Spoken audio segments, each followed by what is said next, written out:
জনাব তারেক রহমান, আপনাকে আমাদের অনুষ্ঠানে স্বাগত জানাই। আপনি আমাদের শুভেচ্ছা এবং কৃতজ্ঞতা জানবেন। আরও আছেন জাতীয় নাগরিক পার্টির যুগ্ম আহ্বায়ক ডক্টর তাজনুবা জাবিন। ডক্টর তাজনুবা জাবিন, আপনাকে আমাদের অনুষ্ঠানে স্বাগত জানাই। আপনি আমাদের সাথে যুক্ত হয়েছেন, আর সেই জন্য আমাদের কৃতজ্ঞতাও জানবেন। আমি আপনাকে প্রথমেই যে বিষয়টার দিকে আপনার দৃষ্টি আকর্ষণ করতে চাই, সেটা হচ্ছে যে এনসিপি বা এই যে জাতীয় নাগরিক পার্টি কিভাবে বিএনপির শত্রুতে পরিণত হলো, মানে বিএনপিকে কিভাবে শত্রু গণ্য করতে থাকলো। যেমন আপনাদের একটা জনপ্রিয় বয়ান আমরা এরকম শুনি যে আপনারা 15 বছর কোথায় থাকেন, 15 বছর আপনারা পারেন নাই, কিন্তু 15 বছর যে বিএনপি পারে নাই সেইটার দায় কিন্তু আমাদের সবার। যেমন এই বৈষম্য বিরোধী ছাত্র আন্দোলন যখন জীবনের ঝুঁকি নিয়ে রাস্তায় এসে দাঁড়ালো, তারা যখন মরতে শুরু করেছিল, আপনিও প্ল্যাকার্ড নিয়ে রাস্তায় দাঁড়িয়েছেন, আপনি একজন পেশাজীবী। আমরাও আমাদের জায়গা থেকে যা করার দরকার তা করতে চেয়েছি, তা করতে চেষ্টা করেছে। কিন্তু বিএনপি যখন করতে চেয়েছে, বিএনপি যখন শেখ হাসিনাকে সরাতে চেয়েছে, তখন আমাদের কাউকে কিন্তু পাশে পায় নাই। এই 15 বছর ধরে সংগ্রামরত, তারপর হচ্ছে বিভিন্নভাবে মজলুম দলটা কিভাবে এনসিপির সবচেয়ে বড় প্রতিপক্ষতে পরিণত হলো। তারা কথায় কথায় বিএনপিকে শ্লেষ করে, বিএনপি পারে নাই, বালুর ট্রাক সরাতে পারে নাই, দৌড়ানি দিয়ে এই আগে যদি দিতেন তাহলে এতদিনে ওরা পলায় যেত। এগুলি বিএনপিকে কেন শুনতে হইতেছে? মানে বিএনপির অপরাধটা কি? এবং সেটা কিন্তু আজকে থেকে না, প্রথম দিন থেকে। এবং বিএনপির অপরাধ আমি সরাসরি দেখি যে বিএনপি একটা নির্বাচন চায় এবং নির্বাচন করে এটা দেখতে চায় যে কারা আসলে কটুক দিতে পারে। আপনি যদি আমাদের একটু বলতেন। এই 5 আগস্টের পরে কিন্তু প্রত্যেকটা ফ্যাসিবাদ বিরোধী শক্তি যার যার ব্যানারে ফেরত গেছে। এখন যখন গণ অভ্যুত্থানটা নিয়ে প্রশ্ন ওঠে, গণ অভ্যুত্থানের ভাগিদার নিয়ে প্রশ্ন ওঠে, সবাইকে কিন্তু সমান সেটার অংশীদার তারা দাবি করে, খুব ভালো কথা। কিন্তু যখন ব্যর্থতা বা কোনো ধরনের জবাবদিহিতার মধ্যে পড়তে হয়, তখন কিন্তু শুধু ছাত্র তরুণদেরকে পড়তে হয় বা এই গুটি কয়েক ছাত্রকে ধরে পড়তে হয় যে, এবং এই শত্রু বা তারা 15 বছরে কিছু পারে নাই, এই কথাটা কিন্তু শুধু ছাত্র তরুণদের পক্ষ থেকে যায় না, এটা জনগণের পক্ষ থেকেও যায়। আপনি যদি আপনাদের এই অনুষ্ঠানগুলোর নিচে কমেন্ট গুলা দেখেন, কখনো যদি চোখে পড়ে, এখানে কিন্তু যাদের প্রকৃত অর্থে যাদের অ্যাকাউন্ট আছে, এরকম অনেক মানুষ কিন্তু খুব সুন্দর সুন্দর কথা লেখে এবং কাউকে অ্যাটাক করে না, খুব গঠনমূলক ভাবেই কিন্তু লেখে। এটা থেকে কিন্তু আপনারা নিজেরাও বুঝতে পারবেন এবং আশেপাশের মানুষ থেকেও বুঝতে পারবেন যে গত 15 বছরে একটা যোগ্য বিরোধী দল হওয়ার ব্যর্থতা কিন্তু এদেশকে ভুগিয়েছে, একটা সফল বিরোধী দল হওয়ার ব্যর্থতা কিন্তু এদেশকে ভুগিয়েছে। এটা শুধু ছাত্র জনতা হিসেবে আমরা যে বলি যে, বা এনসিপি এই নতুন করে যেটা বলে, ব্যাপারটা তা না। আরেকটা বিষয় হচ্ছে, এই শত্রু বা এই মুখোমুখি দাঁড় করানোর ব্যাপারটা কিন্তু এক দিক থেকে না। আপনি দেখবেন এই যে কিছুদিন আগে এক টক শোতে আমার এক সহ আলোচক বলছিলেন, আমি 90 সালের গণ অভ্যুত্থানের একটা কথা বলছিলাম, উনি বলছেন 90 সালে তোমার বয়স কত ছিল, বেয়াদব, অপরিপক্ক, আদব কায়দা জানে না, তোমাদের বয়সে মানে এক একজনের, আমাদের রাজনৈতিক জীবন বা রাজনৈতিক পথ চলা তোমাদের বয়সের বেশি। এই যে খাটো করে দেখা, এই যে হেয় করে দেখা, তো এটার প্রতিক্রিয়াতেও কিন্তু কিছু কথা চলে আসে না। ডক্টর জাবিন আসেন, আমরা একটু আমার ব্যর্থতা, আমি আপনার প্রশ্নটা আসলে বুঝাতে পারছি কিনা আমি জানি না। আমার কাছে যেটা মনে হয়েছে যে বিএনপি গত 13 বছর ধরে, স্পেসিফিকলি বললে যে 2012 সালের পর থেকেই বিএনপি এই একটা সরকারের কাছে একটা দাবি জানায় আসতেছে, দরকার হলে সরকারকে বলতেছে ক্ষমতা চাইতে একটা সুষ্ঠু নির্বাচনের কথা বলতে। এবং এইটার মধ্যে কিন্তু বিএনপি কোনোদিন কোনো আড়াল নিতে পারে নাই। বিএনপি কিন্তু কোনো ছাত্রলীগের মধ্যে গিয়ে বলতে পারে না যে বঙ্গবন্ধু মহান নেতা, আমরা সবাই বঙ্গবন্ধুকে ভালোবাসি, এই কথা বলে কিন্তু বিএনপি রাজনীতি করতে পারে নাই। বিএনপিকে রাজনীতিটা করতে হয়েছে বিএনপির কথা বলেই, শেখ হাসিনার এগেনস্টে কথা বলেই বিএনপি রাজনীতি করতে হয়েছে। তার জন্য মামলা, মোকদ্দমা, জেল, জুলুম যত কিছু করছে, চা খাচ্ছে। বৈষম্য বিরোধী ছাত্র আন্দোলনের নেতারা কিন্তু শেখ হাসিনার বিরুদ্ধে ফেসিবাদী আন্দোলনে গেছে হচ্ছে অনেক পরে, অনেক জায়গার পরে। সেই সময় তাদেরকে আমরা মুক্তিযুদ্ধের স্লোগান দিতে দেখছি, তাদেরকে আমরা বঙ্গবন্ধুর ভাষণ দিতে দেখছি, এবং আমরা দেখছি যে তারা নানাভাবে নানা ধরনের আড়াল নিচ্ছেন। বিএনপি কিন্তু এই সুযোগটা পায় না। আমার প্রশ্নটা হচ্ছে, যেই বিএনপি এত ত্যাগ করলো এবং তারা কিন্তু সরকারে গিয়া 3 জন মন্ত্রী হয় নাই, 3 জন মন্ত্রী এই বৈষম্য বিরোধী ছাত্ররাই হয়েছে। তারা কিন্তু কোনো কিছু দখল করে নাই, তাদের একটাই চাওয়া ছিল ইলেকশনে যাওয়া। এবং ইলেকশন যাওয়ার পর থেকে বিএনপিকে কি শুনতে হয়েছে আপনাদের কাছ থেকে আপনি দেখেন। আমি ছোট করে একটু বলি, আমার মাফ করবেন, আপনাদের কাছে শুনতে হয়েছে বিএনপি নাকি আওয়ামী লীগকে পুনর্বাসন করতেছে। বিএনপি নাকি আওয়ামী লীগকে নিয়ে আসতেছে। আওয়ামী লীগ দিয়া বিএনপির নেতারা যেভাবে ক্ষতিগ্রস্ত হয়েছে তার 100 ভাগের 1 ভাগ বাংলাদেশে কেউ হয় নাই। এরপরও বিএনপি কেমনে শত্রু হইল এনসিপির, এইটার কারণটা কি? মানে বিএনপিকে ক্ষমতা থেকে ঠেকানোটা কেন এত জরুরি হয়ে পড়লো? এখানে এটা শত্রুতার প্রশ্ন না খালেদ ভাই। এই যে কেন শুধু সুষ্ঠু নির্বাচনই চেয়েছিল, নির্বাচন কেন্দ্রিক রাজনীতি তারা করেছে। এই যে হাসিনা কিভাবে এই 3টা অবৈধ নির্বাচন করে ফ্যাসিস্টের সাম্রাজ্য টিকে রেখেছিল, তাদের রাজনীতিটাই ছিল নির্বাচন কেন্দ্রিক। কারণ নির্বাচন হলেই শুধু গণতন্ত্র হবে, গণতন্ত্র ফিরে আসবে, এটা তাদের একটা রাজনৈতিক একটা চালের, এটা বা তাদের কি বলবো আমি, পরিকল্পনার ভুল বলবো, যে তারা সবসময়, আপনিই বলছেন যে তারা সবসময় সুষ্ঠু নির্বাচনই চেয়েছে। কেন তারা হাসিনার এই যে তার যে সাম্রাজ্য, 3টা বিভাগ, এই যে সবকিছু তার একক কর্তৃত্বে, একক হাতে, প্রত্যেকটা রাষ্ট্রীয় প্রতিষ্ঠানের একটা ইট পাতা যে হাসিনার কথা ছাড়া বা স্বৈরশাসকের কথা ছাড়া চলতো না, বা মানুষকে সম্পৃক্ত করার যে রাজনীতি, এটা তো বিএনপি করতে ব্যর্থ হয়েছে। এবং জনগণের কথা না বলে, জনগণ এই যে এখনো তারা যে 31 দফা বলে বলে যেসব গণভোট অসম্ভব বলছে, যেসবে আমরা জনগণকে সম্পৃক্ত করতে চাচ্ছি, বিএনপি আবার সেসব জায়গায় জনগণকে দূরে ঠেলে দিয়ে আবার নির্বাচনের কথা বলছে। এখানে কিন্তু আপনি দেখেন তারা কিন্তু আবার জনগণকে নিজেদের থেকে দূরে সরাচ্ছে। জনগণ কিন্তু তাদেরকে চাচ্ছে, এবং তারা একটা প্রতিষ্ঠিত রাজনৈতিক দল, তারা নির্যাতিত রাজনৈতিক দল। আপনি নিজেই বলছেন যে তারা সব সময় সুষ্ঠু নির্বাচন চেয়েছে। একটা দেশের গণতন্ত্র কি শুধু সুষ্ঠু নির্বাচনের, একমাত্র শুধু সুষ্ঠু নির্বাচনের মধ্যে এই নির্বাচন ব্যবস্থাটা কিরকম, এই নির্বাচনটা দাঁড়িয়ে আছে কিসের উপর? এই যে এই নির্বাচন কমিশনার গুলা, বিচারক এবং প্রত্যেকটা রাষ্ট্রীয় প্রতিষ্ঠান, তাদের মন্ত্রিসভাগুলা কিসের উপর দাঁড়িয়ে আছে? আইন শৃঙ্খলা বাহিনী, পুলিশ, র্যাব, প্রত্যেকটা গোয়েন্দা বাহিনী কিসের উপর দাঁড়িয়ে আছে? এগুলোর সংস্কারের কথা, এগুলোর বিরুদ্ধে কথা, প্রত্যেকটা সবসময় তাদের একটা উপর দিয়ে কথা, যে চেষ্টা করা হবে, পরিবর্তন করা হবে, কিন্তু স্পেসিফিক্যালি উপায়টা কি, পথটা কি, তারা জনগণের কাছে সেটা পরিষ্কার করে না। যেটা ছাত্র জনতা বা এখন পরবর্তীতে হয়েছে, হয় আন্দোলনটা কোটা বিরোধী আন্দোলন দিয়ে শুরু হয়েছিল, এবং সব সময় কিন্তু এটাই তো বাংলাদেশের ইতিহাসে প্রথম না, একটা দিয়েই শুরু হয়েছিল। কিন্তু এই পুঞ্জীভূত যে স্বৈরশাসকের 15 বছরের যে পুঞ্জীভূত ক্ষোভ, সেটা কিন্তু প্রকাশিত হয়েছে একটা সিস্টেম, একটা ধাপ পেরিয়েই কিন্তু সেদিকে গিয়েছে।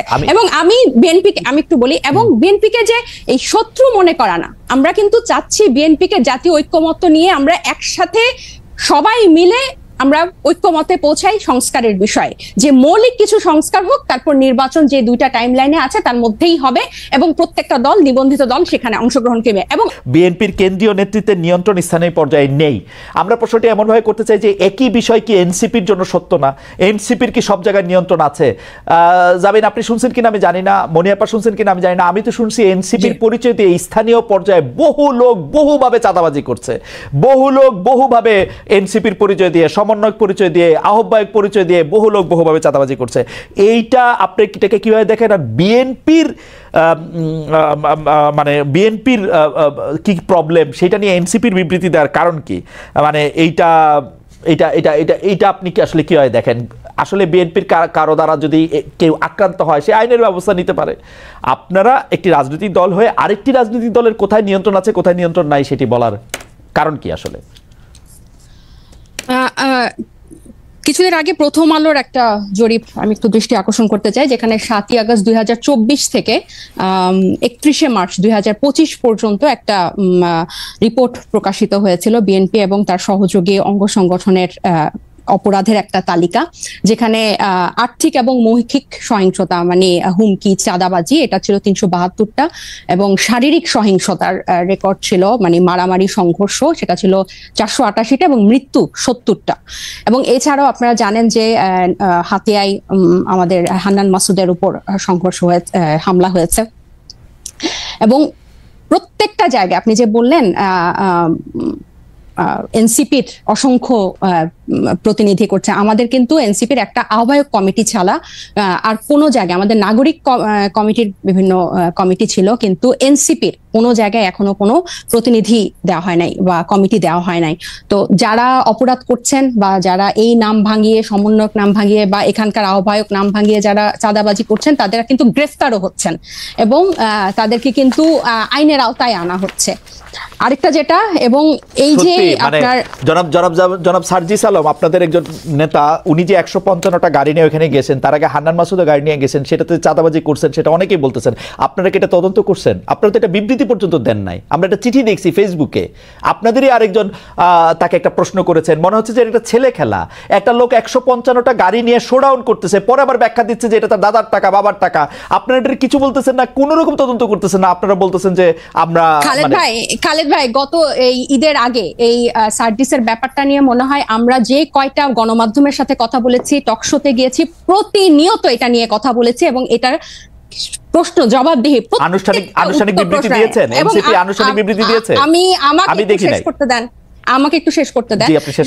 যেখানে যে মানে আমাদের তো শুধু একজন তারেক রহমান নাই যে যিনি কথা বললে ওই কথাটাই মানে বেদবাক্য হবে। আমরা সবাই কিন্তু এখানে যেহেতু এটা একটা কালেকটিভ নেতৃত্বের একটা দল, এবং সবাই আমরা বিভিন্ন জায়গায় কথা বলছি, গণমাধ্যমের সাথে কথা বলছি। আমরা বারবার বলেছি যে এই তারা যে পাল্টাপাল্টি বক্তব্য দিয়েছে ফেসবুকে, এটা সম্পূর্ণ তাদের ব্যক্তিগত একটা পোস্ট, এবং তারা সেভাবে সেটা হ্যান্ডেল করেছে।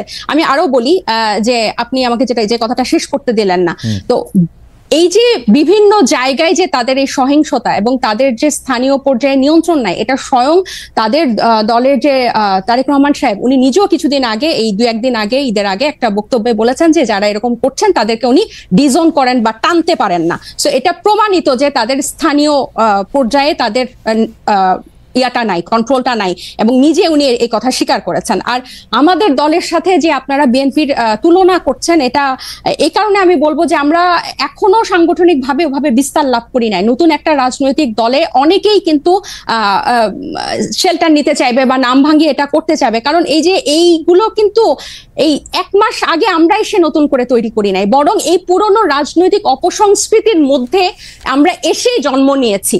সো এখন আমাদের উপর দায়িত্ব এসব রাজনৈতিক অপসংস্কৃতি পরিষ্কার করা এবং ফেরেশতার মতো বিহেভ করা। সো আমরা কিন্তু অথবা আপনার দায়িত্ব, ডাক্তার জাবিন, অথবা আপনাদের দায়িত্ব হচ্ছে ওই সংস্কৃতিটারও বেশি করে করা। একটু খালেদ ভাই আমি শেষ করি। ওই সংস্কৃতি বেশি করে না, ওই সংস্কৃতির বিরুদ্ধে কথা বলা। আমরা এই রাজনৈতিক অপসংস্কৃতির বিরুদ্ধেই কথা বলতে চাই, এবং এটা শুধু বিরুদ্ধে কথা বলা না, আমরা এটা চর্চাটাও করতে চাই।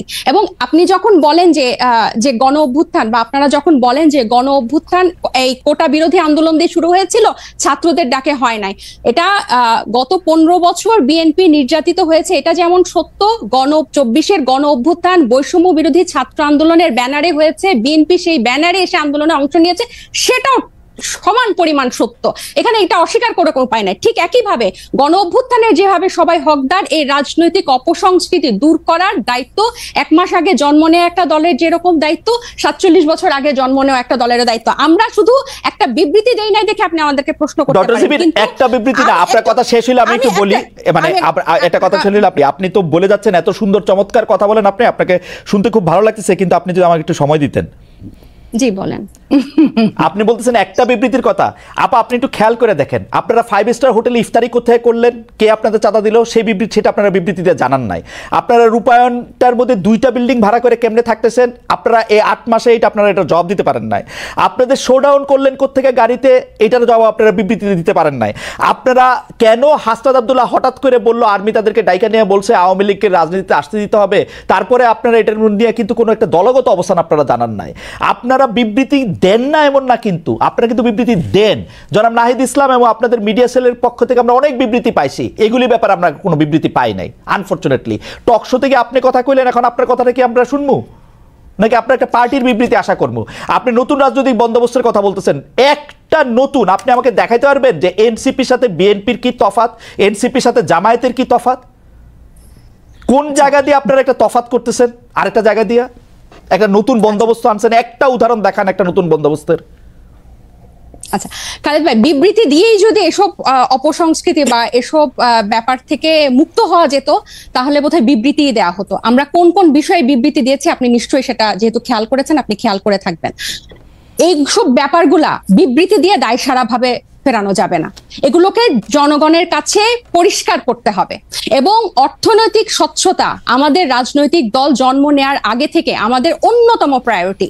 শুধু বাংলাদেশে কোন রাজনৈতিক দলের এই গত 53 বছরের রাজনৈতিক সংস্কৃতিতে অর্থনৈতিক স্বচ্ছতা কখনো কোনো রাজনৈতিক দল দেখায় না। এবং আমরা জন্ম নেওয়ার আগে থেকেই এই আলোচনা, আপনি যে 8 মাস বললেন, জন্ম নিয়েছে 1 মাস আগে, এর আগে থেকে আমরা যখন এই প্রক্রিয়ার মধ্যে ছিলাম, এটা ছিল আমাদের অন্যতম প্রায়োরিটি। আপনার একটা জিনিস, একজন ব্যক্তি একটা রাজনৈতিক দলের একজন দুজন কিছু করবে, সেটাকে ডিফেন্ড করে একটা বিবৃতি দিয়ে কিন্তু ব্যাপারটা থেকে দায়সারা হওয়া যাবে না। বরং আমাদের হোমওয়ার্কটা হচ্ছে, আমাদের কর্মযজ্ঞটা হচ্ছে এই জিনিসটা কিভাবে স্বচ্ছভাবে মানুষের কাছে পরিষ্কার করা যায়, যাতে এটাই হচ্ছে আমাদের বিএনপি এবং জামাতের থেকে আমাদের পার্থক্য।